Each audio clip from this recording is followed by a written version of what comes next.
Hi everyone, I'm David Fisher, and this is Presidential Chronicles, a series of books and videos on American history as seen through the lives of the presidents of the United States. This episode is from the life of William Henry Harrison, and the focus is Tippecanoe.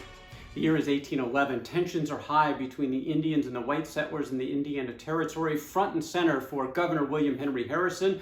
His recent meeting with the Indian chief Tecumseh did not go well. There were isolated attacks that were increasing. They had another meeting, the same result. At that meeting, Tecumseh announced that he was going to travel south. He was going to try to confer with some of the tribes in the frontier on the southern part of the country, and then he was going to come back through Washington, D.C., try to go see President James Madison. He requested no further action on Harrison's part while he was gone.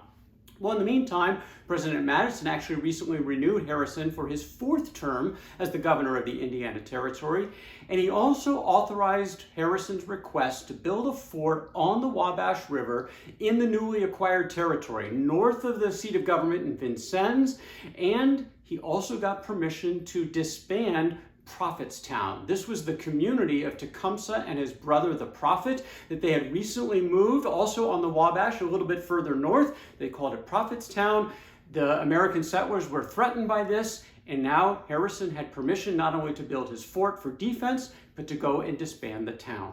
Well, this was going to be a serious military mission, and 300 regular Army soldiers were actually allocated to the effort from the president. Colonel John Boyd was in charge of that, along with the 800 militia that came together, so this total force of about 1,100, all under the command of General William Henry Harrison.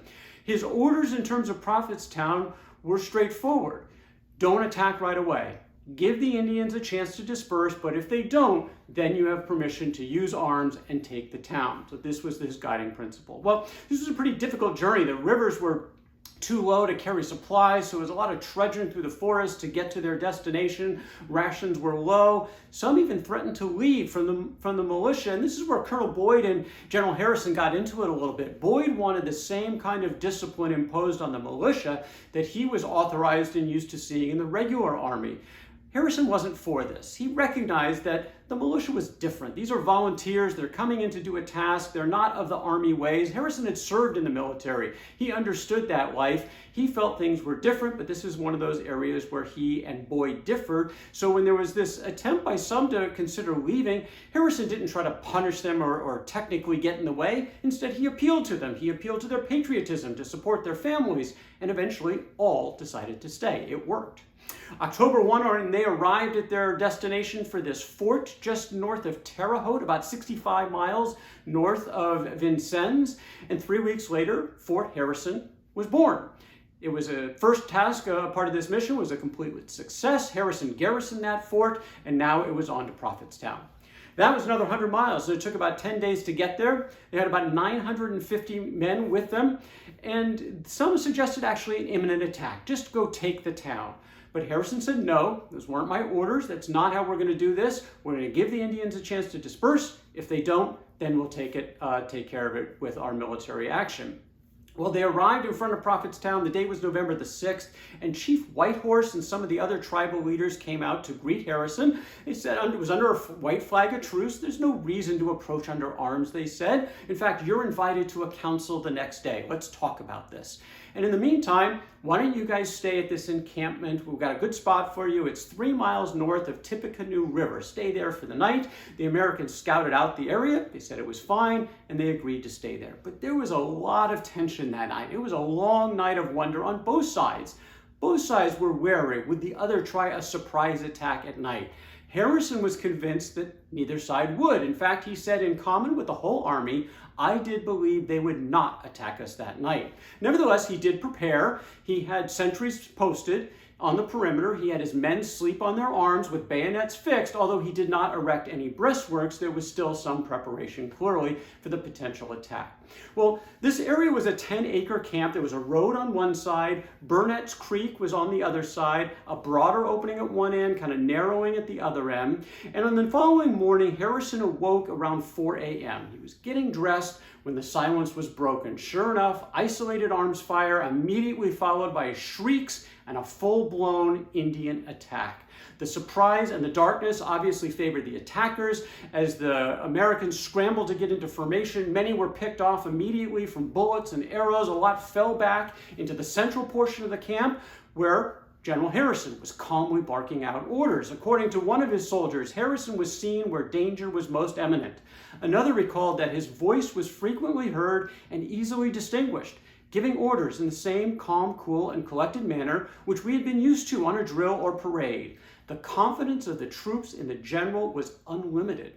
Well, things really turned when the sun finally began to rise and Harrison could see what was going on.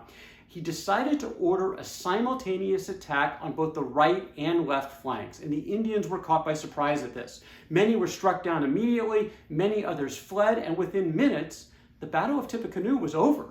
It was a clear victory on the field for the U.S. soldiers and General Harrison. It was costly. 37 dead Americans, 151 wounded, about 20% of his total force were casualties, and another 29 would die before they reached home. So this was a costly victory, but it was clearly a victory on the field of battle. The Indians suffered similar number of casualties, but the biggest casualty was their loss of morale. They basically lost faith in the prophet who was leading them and encouraging them to go make this attack. So when the Americans actually marched into Prophetstown within a day or so, the town was completely abandoned. The Americans burned what was left to the ground, and they left to return home to Vincennes. They had been gone 54 days, and William Henry Harrison returned, an absolute hero in the region.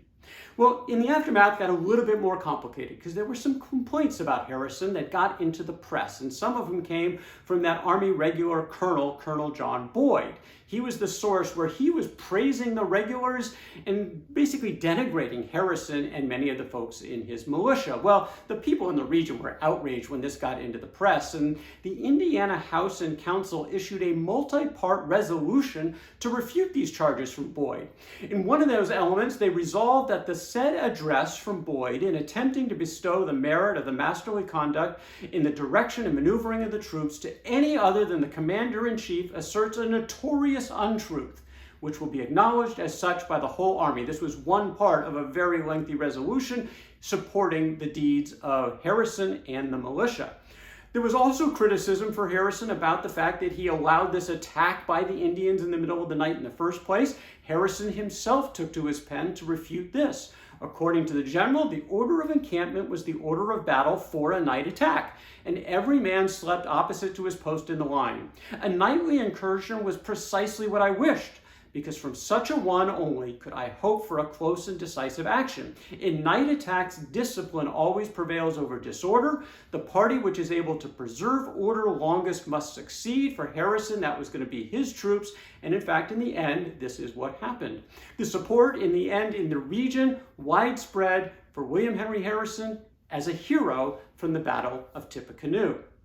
The exception, Tecumseh. Tecumseh was angry when he returned to the burned out Prophetstown. His home community was now in ashes, and he was upset about it. He said, "I saw the marks of the great white general that I had defied in his own council house in every blackened brand of the burned town. I stood upon the ashes of my own home, and there I summoned the spirits of the braves who had fallen and swore once more eternal hatred." In truth, the battle may have been over. It was a victory for the United States and General Harrison, but the war had barely begun. But that's the story for another day. And that is William Henry Harrison and Tippecanoe from the life of William Henry Harrison. For more Presidential Chronicles, check out my books on Amazon.com, and don't forget to subscribe to my YouTube channel. Until next time, I'm David Fisher, and this is Presidential Chronicles.